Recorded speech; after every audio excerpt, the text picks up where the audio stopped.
pero hoxe está a ser fabuloso. Bos días a todas e a todos,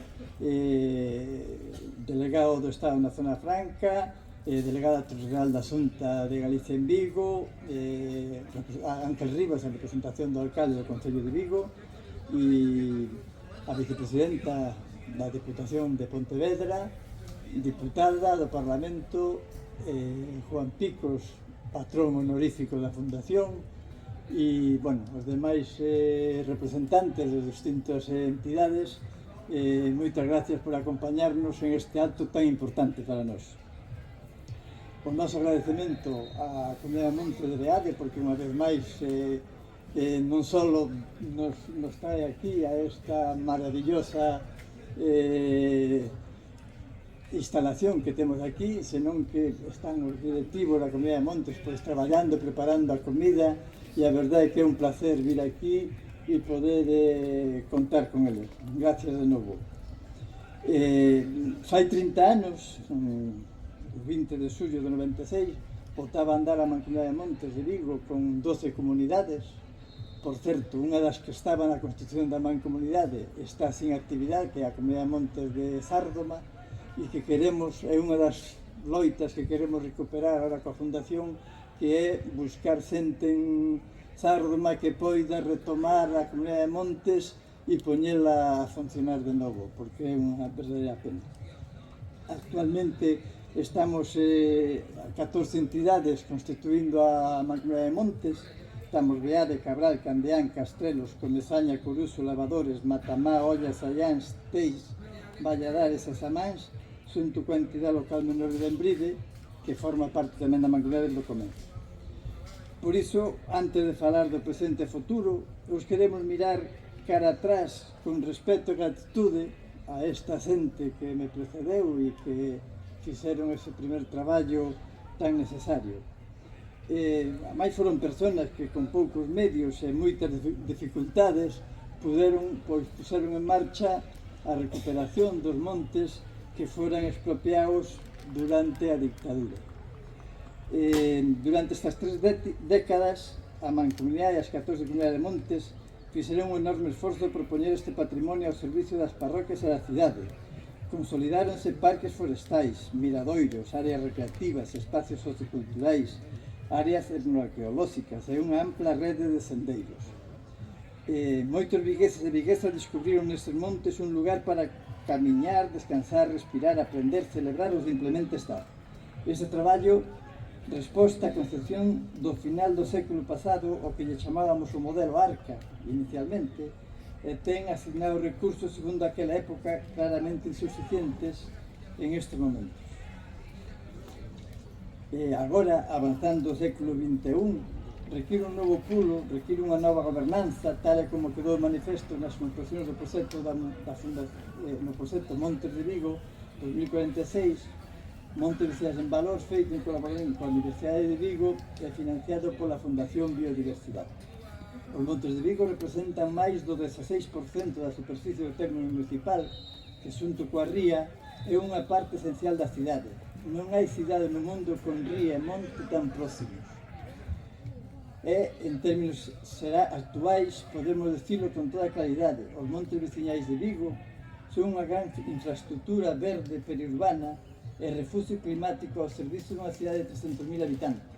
Cos múltiples servicios ecosistémicos aporta o 12% da agua consumida na cidade, revelando en tempo seca como que semella que ven. Permiten a captación de 250.000 toneladas de CO2, equivalente a emisións de 49.000 fogares, contribuyen á biodiversidade, á regulación da agua, conservan memoria, identidade e paisaxe.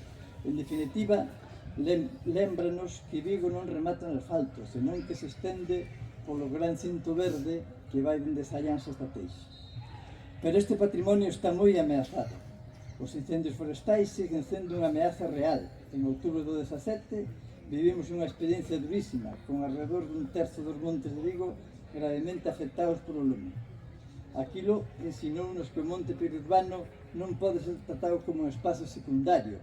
É unha faixa de protección da cidade. Se non se coida, se non se ordena, se non se gestiona de maneira preventiva, o risco aumenta. Por segundo ano consecutivos, xunto con Baixomiña e Valdiñor, activamos o programa Ollos no Monte de vigilancia preventiva e intentamos traballar. E para afrontar ese reto non abonda con toda a vontade das comunidades de montes e cos limitados recursos da maioría de nós. Non abonda con actuar cando hai unha emerxencia, non abonda con proxectos illados ou con axudas puntuais. Precisamos planificación, estabilidade, cooperación, corresponsabilidade e sin confrontación que non conduce a ningún risco. Por iso, hoxe, no marco deste 30 aniversario, damos un paso e esforzo especialmente importante das comunidades, a constitución da Fundación Monte de Vigo 2046. Nace para pensar a longo plazo, a 2046, cando a Mancomunidade cumprirá 50 anos. Nace para reforzar o traballo das comunidades de montes e non para sustituílas. Nace para abrir novas vías de colaboración coa sociedade viguesa. Nace para sumar institucións, empresas, sindicatos, movimento veciñal, cultural, medioambiental, entidades sociais, centros educativos e persoas usuarias do monte e da ciudadanía en xeral. E aquí queremos facer unha chamada expresa ás institucións que hoxe nos acompañan e que están convidados a formar parte deste proxecto. Gustaríanos que a volta do verán puidésemos iniciar con todas as administracións un proceso de diálogo serio, concreto e constructivo para estudar a súa incorporación á Fundación Monte Vigo 2046, a definir compromisos estables de colaboración, porque os retos que temos por diante non son menores. Para concretar, propoño co Concello de Vigo queremos avanzar na integración real dos montes periurbanos na infraestructura verde da cidade, nas políticas municipais de medio ambiente, saúde e refugios climáticos, lecer, prevención, mobilidade e planificación urbana. O acordo aprobado polo Pleno Municipal o pasado 29 de xuño abre unha oportunidade que debería ter continuidade nos orzamentos e nunha nova vía de cooperación estable coa Fundación. Particularmente solicitamos que a xestión dos parques forestais e infraestructuras asociadas, como sendeiros, locais e demais, se realice directamente desde a Fundación, contando cun convenio nominal anual para tal fin por importe de entre 1 e 1,5 millóns de euros. Para nós, o Anel Verde de Vigo é irrenunciable como proxecto de cidade e de defensa contra incendios de territorio. Os expertos non alcanzan a entender como, dende os lumes de 2017, non se afianzou esta infraestructura. Vendo de onte da Almería, con máis razón. Co asunto de Galicia queremos reforzar a colaboración tamén en materia de prevención de incendios, na área de defensa estratégica entre Vigo, Nigrán, Gondomar, Mos e Redondela, dende Sallans a Teis. Mellor falar biodiversidade, formación e emprego. Os montes periurbanos de Vigo precisan unha mirada específica porque son montes, pero tamén son protección da cidade e infraestructura verde. Unha concreción que levamos plantexando nestes últimos anos é a capacitación de personal para atendelos, que coidamos debe acompañarse nun proxecto piloto plurianual de xestión da área de defensa estratégica para a prevención de incendios, que estimamos debe contar con un orzamento próximo aos 6 millóns de euros. Coa Diputación de Pontevedra, porque pode e debe xogar un papel relevante na dinamización comunitaria a través da formación e da sensibilización para a prevención de riscos coa veciñanza e cos escolares, así como na adaptación de equipamentos para abordar insente traballo de xestión da biomasa. Ata o momento non ten actuado neste eido, pero vendo a experiencia de diputacións catalanas, semella necesario que tamén esta carpeta e nos brindamos a realizar experiencias novidosas que logo se poden estender ao resto da provincia. Preparar a cidadanía para os riscos que veñen é sin dúbida construir parroquia e comunidade. Temos o exemplo reciente donde mesmo que por non estar a xente preparada e informada e formada, pois pasa o que pasou. Coas deputadas e deputados do Parlamento de Galicia, porque esta realidade merece reconhecemento do traballo que desenvolven as comunidades de montes, apoio normativo para que sexan agentes activos na planificación e xestión do territorio. E no caso de montes periurbanos, un tratamento específico que neste momento non existe e por iso se atopan en terreno de ninguén. Precisamos que a Lei de Montes de Cidades Mancomún que está a tramitar aborde esta singularidade e aporte ferramentas específicas que faga, por exemplo, que a Consellería de Medio Ambiente pode traballar coa Mancomunidade estrategias específicas relacionadas coas infraestructuras verdes que existe a Unión Europea. Hoxe non vimos pedir por pedir, vimos ofrecer unha alianza coa sociedade viguesa. De feito, o título é un pacto coa sociedade, con toda a sociedade viguesa. As comunidades de Montes de Vigo ofrecemos experiencia, coñecemento do territorio, capacidade de traballo, historia e compromiso. Ofrecemos unha rede organizada que leva 30 anos demostrando que é posible gestionar colectivamente un patrimonio natural e social de enorme valor. Pero tamén dicimos con humildade e con firmeza que precisamos apoio, precisamos compromisos estables, precisamos programas plurianuales tal e como resumimos no citado proxecto Montes de Vigo 2046. Montes veciñais en valor. Precisamos recursos para prevención, restauración, eliminación de invasoras, mantenimento de parques forestais, mellora de sendeiros, protección da biodiversidade, xestión da agua, educación ambiental e participación social por un monte realmente multifuncional.